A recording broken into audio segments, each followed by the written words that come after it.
Bastos jam ni Justin Brownlee.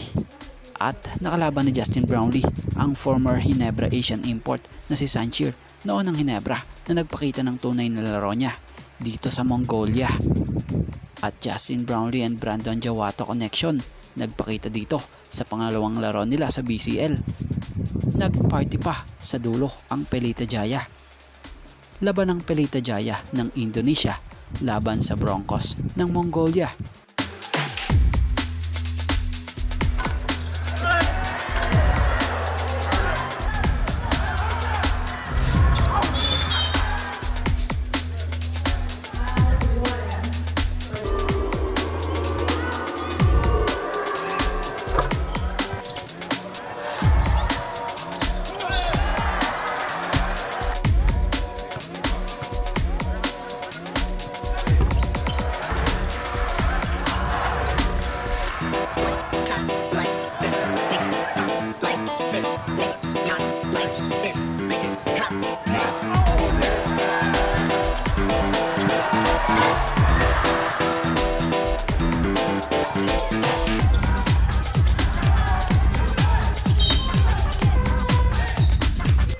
Natapos ang first half sa score na 45-42. Hawak dito ng Pelita Jaya ang kalamangan.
So natapos ang laro sa final score na 89-83 kung saan kumamada rito si Justin Brownlee ng 26 points, 12 rebounds, 6 assists, 3 steal, and 1 block sa loob lamang yan ng 29 minutes of playing time.